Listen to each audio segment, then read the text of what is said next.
Hola a todos, hoy vamos a sumergirnos en la historia de cómo se formaron y sobre todo cómo se transformaron las colonias inglesas en América. Es un viaje alucinante, de verdad, desde unas comunidades unidas por la fe hasta una nación que se forjó con el poder de las ideas y la razón.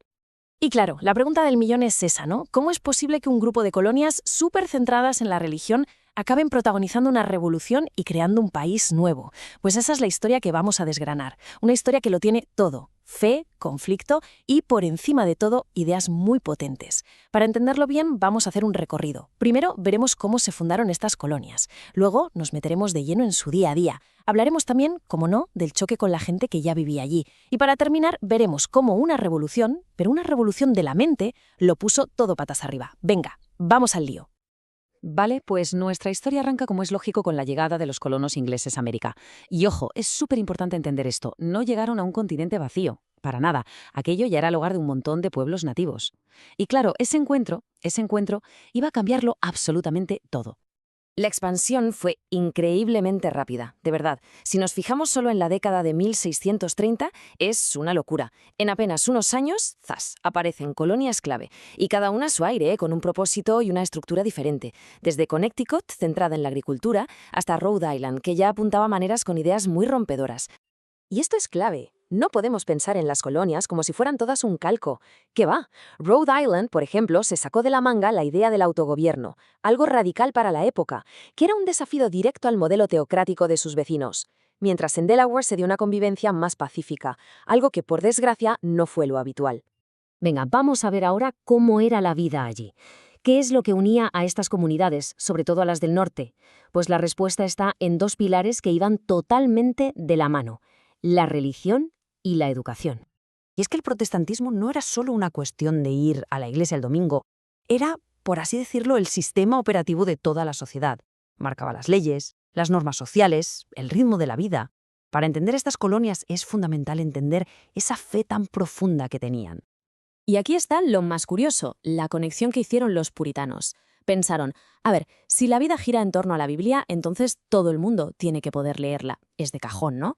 Así que, por pura fe, la educación se convirtió en una necesidad absoluta, no en un lujo. Y este dato es genial para ilustrarlo. 50. En cuanto un asentamiento llegaba a las 50 familias, ¡pum!, por ley estaban obligados a construir una escuela.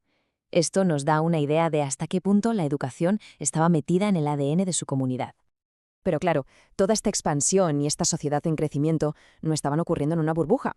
Y esto nos lleva a la tercera parte, una más oscura: el conflicto inevitable con los habitantes originarios de esas tierras. Es que es fundamental recordarlo. Mucho antes de que llegara el primer colono, el territorio estaba poblado por una enorme diversidad de grupos, como los Cherokees o los Narragansett, comunidades con sus propias culturas, sus economías y sus sociedades perfectamente organizadas. La relación entre ellos, por desgracia, siguió un camino bastante trágico. Empezó con el comercio, con un intercambio de bienes que parecía beneficiar a ambos.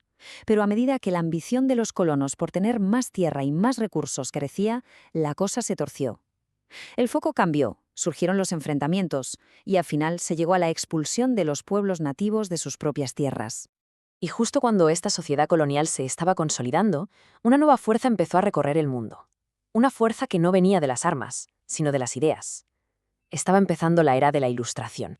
La Ilustración fue una auténtica bomba. Rompió con siglos de pensamiento en los que se aceptaba que el destino lo marcaba Dios. Y ya está. De repente, la idea era otra. La razón humana, nuestra capacidad de pensar, era la mejor herramienta para entender el mundo. Y esta frase lo resume todo. La idea, aunque parezca simple, era increíblemente poderosa.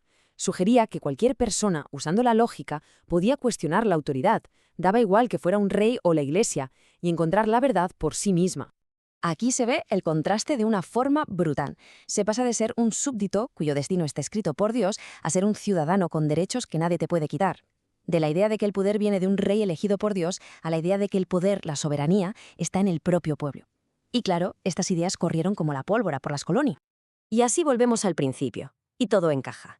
Si tienes una sociedad que, por su origen puritano, ya está alfabetizada y tiene cierta costumbre de autogestionarse, y de repente le inyectas estas ideas tan potentes de libertad y derechos, ¿qué otro resultado cabía esperar? El nacimiento de una nación era casi inevitable.